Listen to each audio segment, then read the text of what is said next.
LUKA a olona mata upu e mua. O le whanau mai o Ioane ma le waloanga a Sakaria. E toa tere o tamawhai o na Tusi whaasolo le tala I mea ua mauti noa e I tātou.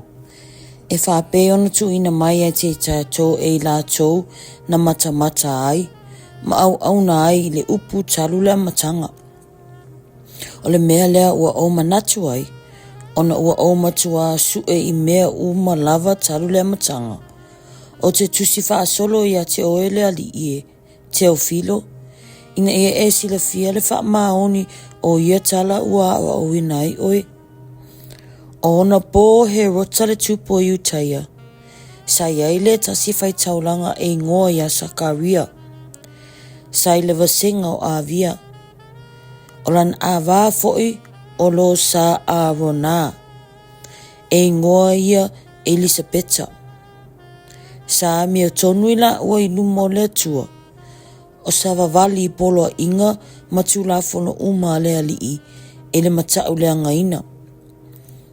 Ele ai sala whanau, ina ua pāo Elisabeta, ua la mātutua umalava.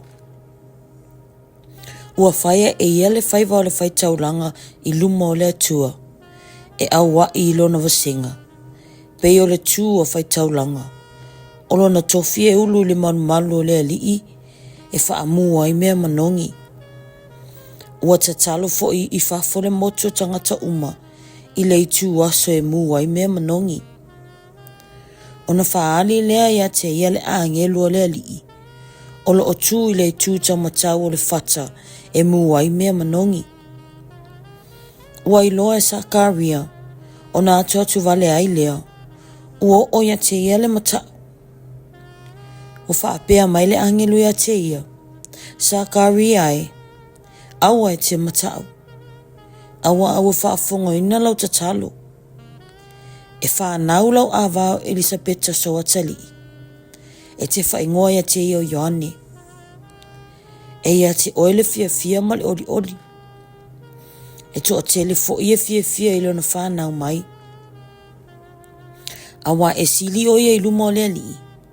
E le inu o ia I le waina po le awa. E whaatumu ina fo o ia le nganga Paia. E a fua ina whanau mai o ia.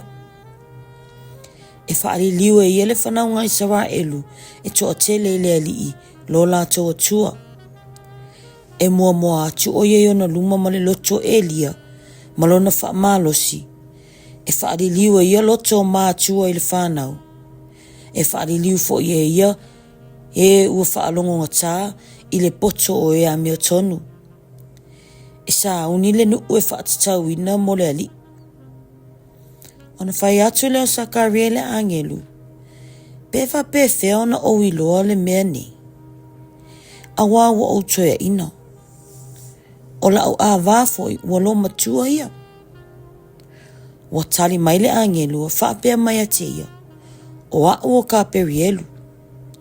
O le tu ilumo le atua. Ua awina mai a ue whai atu. Ma ta watu te oile nei tala le lei. Whauta foi, e ngu oe. E te le manga ngana se I o oile aso e whai ai nei mea uma. Awa, ua e le tali tonu mai e upu. O mea I e tau nuu lava pe a o iona pō. O lo whaatali le nuu ia Sakaria. Ma ofo ina ua whaatuai o ia le malu. Ua alu ia I whafo. A ua le maanga ngana ia te lātou. Ma lātou I loa ai wana wa aia se whaalinga I le malu. A o ia, ua ngeno atu ia te lātou. Ua ngu pea ia. Ua uma o na aso na whai elenga luenga. O na alu ai leo o ia ilo na ainga. Ua mawai ia aso. O na tō leo Elisabeta lana awā. Ua nofo whaalilo o ia I ona maasina e lima. Ua whaapea ane. Ua whaapea ona whai ele li ia te au I ona aso wa sila mai iai o ia. E se ilo o liuma I tangata. O le ona maasina wa wina mai iai ele atua. O le angelu o kaperielu. I le ai o Galilaya. o Nasareta le ingoa i le taupou o le ainga o Tavita. Ua whauwhau tane le tangata ingoa ia Iosefa. O Maria fo i le ingoa taupou. Ua ulufale mai le angelu ia te ia o na whaapea mai le o ia. Sia ua lofa ia te oe le ua lofa ina. Ua ia te oe le alii. Amu ia oe i whawhine. Ua vaaya tu fo i o ia. O na atua tu vale le o ia ila na upu. Ua tau mana tu natu fo i ia. Pe se ale wingo le ne alofa. Ua whai mai fo le angelu ia te ia. Maria e. Awa e te fefe. Awa ua lofa ina mai oe le atua. Whauta fo i. O le ato oi. Ma e whanau ina se tamatane. E te whaingoa ia te ia o Yesu. E sili o ia. E ta ua fo i o le alo le sili ese. E foa i atu e le ali i o le atua ia te ia le no foa inga a ta vitalo na tama. E whai o ia matupu i la ingo ia kopo e whaavavau. Olo na maa loa fo i e le aiso na ngataanga. O na whai atu leo Maria i le angelu. A whape whea le mea ne. Awa o te le iloa se tani. Wa tali mai le angelu o whapea mai a te ia. E a whio i fo le ngangapa ia i lunga ia te oe. E wha malu malu i fo ia te oe le mana o le siri ese.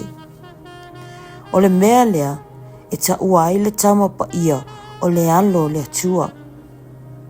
Whauta foi o lo aingo Elisabeta. Ua tō o ia ina ua lo matua.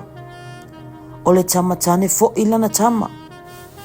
O le ononga maa sinane nei le na ta ua e pā. Awa e le ailava se mea tasi e le mawhaia e le atua. O whai atu Maria, whauta o au nei o le au na le alii. Ia whaia ia te au e tusa malau whetalainga. O na alu e sea i leo le angelu ia te ia. Ua tu lai Maria i o naso. Ua whaatele vave atu i le atu maunga. I le tasi ai o yuta.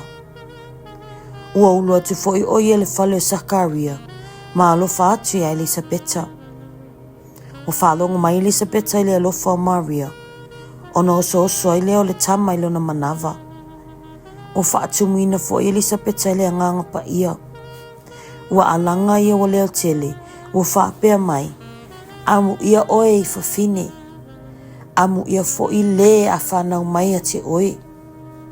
Pe whape whea fo i le nei mea. Ina ua saule tina o lo ua li ia te au nei. Whaauta fo i. Ua o mai le leo o lo lofa i o talinga. O na oso ai leo le tama i lo manava ma le oli oli. E manu ia fo i le whawhine e tari tonu. Awa e tau nu upu na whetalai mai le li ia te ia. O na whaiane leo Maria. Ua vivi i atu lo loto i le li.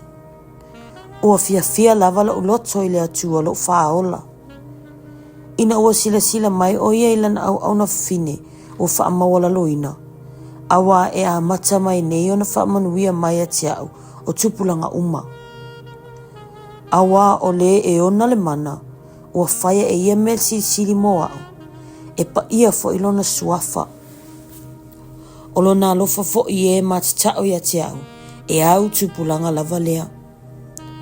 O whaamalosi lona au. O whaata ape ina e ia o e whaamawalulunga i manatu o lato loto. Ua tule ifo e ia o alii nai o lato nofo alii. A ua whaaya ina e ia o e whaamawalalo. Ua whangaina ia i mea lelei safia ai. A o e mau mea ua afua ina atu e ia.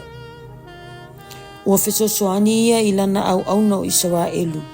Ina ua manatu mai lea lofa ia. Aper amo maana whanau e whavavau. Pei o na whetalai mai o ia i o tātou tamā. Ua nofo Maria mai ia.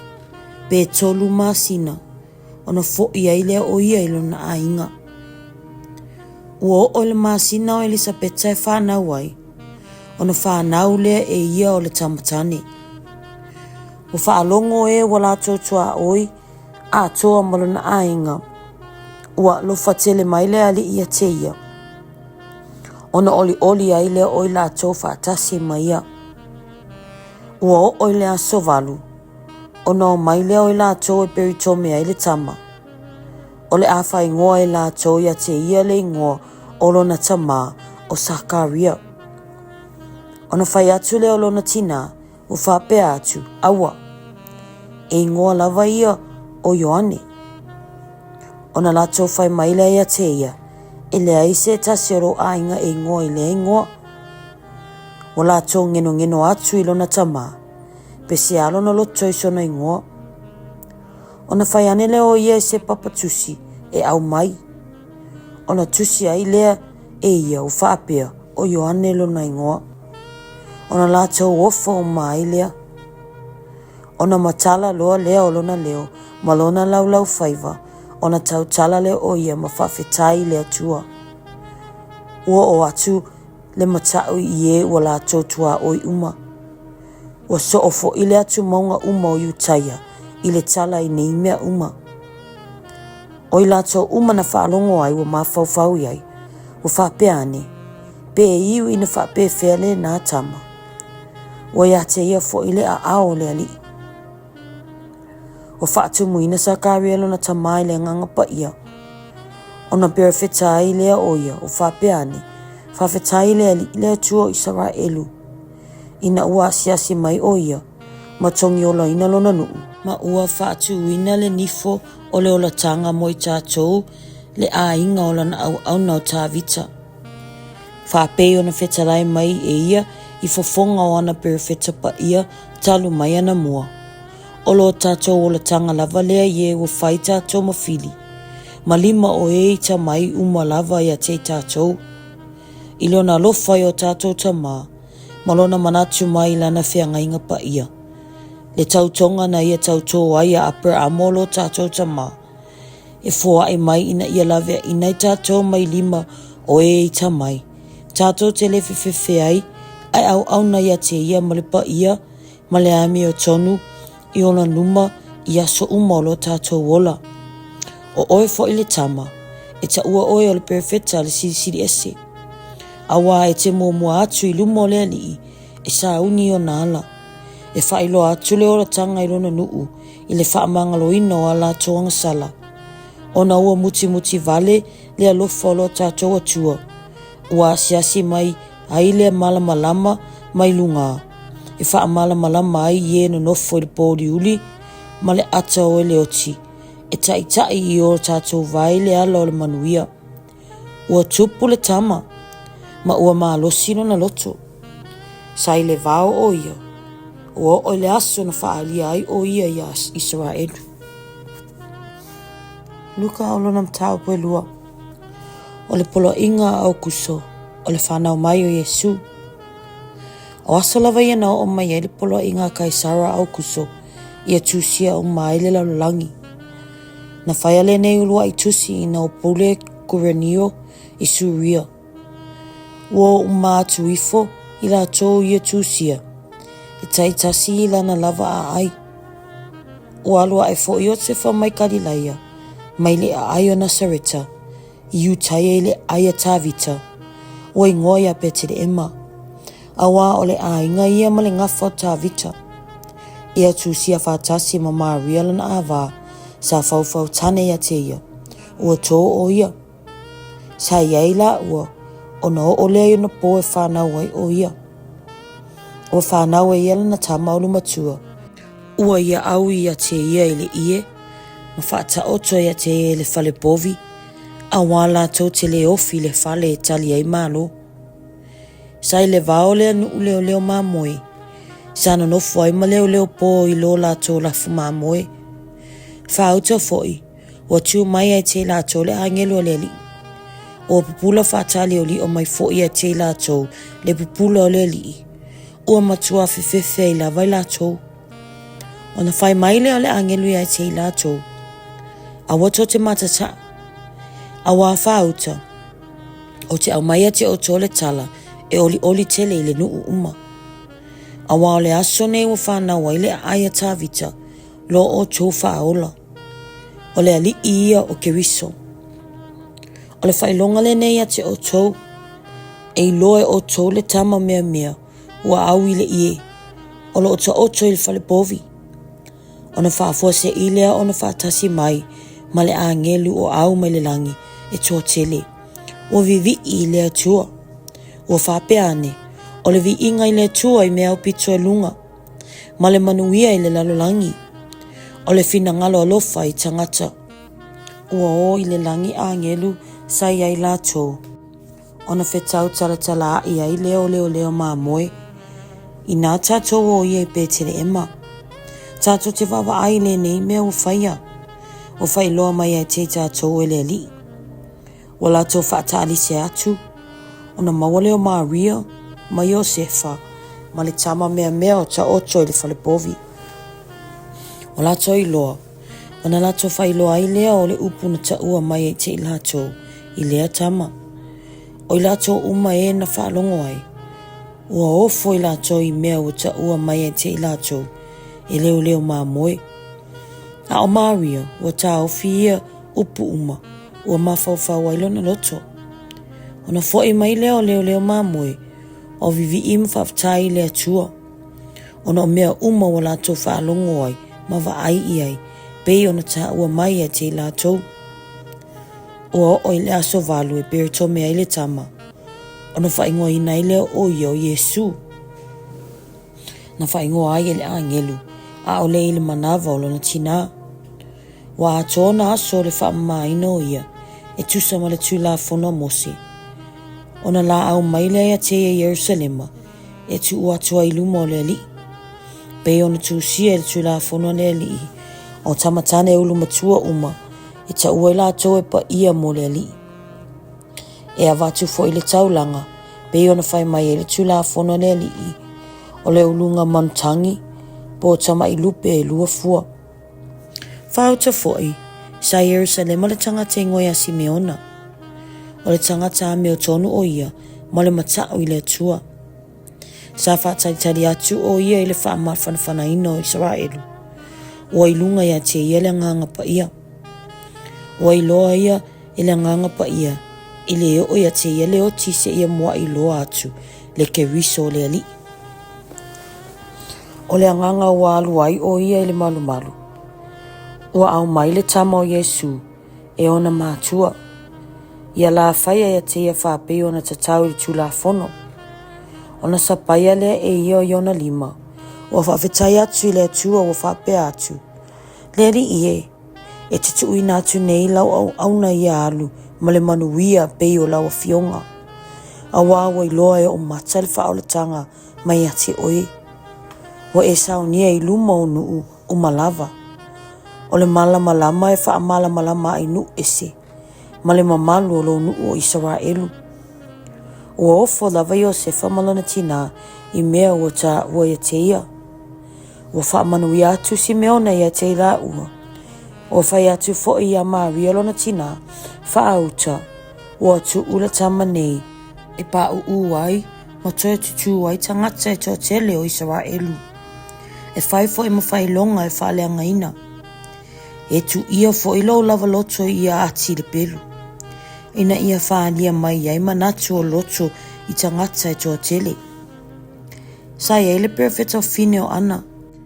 O le afa fine o Fanuelu, o le itu a inga o a Sera, ua lo o matua ia. Sa lano nofo malantane taluina o tau pou. Ua o ilo no fitu o tau sanga. O ia fo ile fafine nofo fua. Pe a toa o na tau sanga e valunga fulu malifa. Ele ia lu ese ia ile malu. A ua au auna o ia ile atua i ana poning matalo sanga ile ao malipo.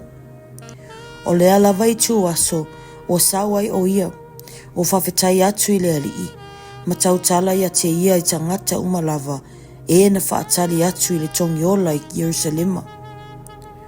Ua umona whaia i la ua o mea uma e tatau i le tula fono le alii. Ona fo i atu lea i Galileia, i la ua a ai o Nasareta. Ua tupu le tama, ma ua maalosino na loto, ua tumu i le poto. Wa ia te ia fo i le alofa o le atua. Ua o Yerusalema ona mātua i le tausanga ma le tausanga i le tausaminga o le Paseka. Ua o ona tausanga se fulu ma le lua ona o a eleo i la tau Yerusalema e tusa ma le tu o le tausaminga.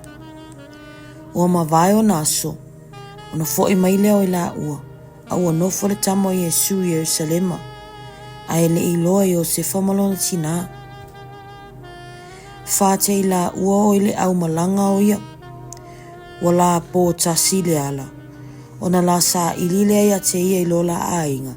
Ma e na la tau masani. Wa le i loa o ia. Ona la fo ea tulea i Yerusalema o sa ili ia te ia. O ma vai aso e tolu. Ona la mawaile o ia le malu malu.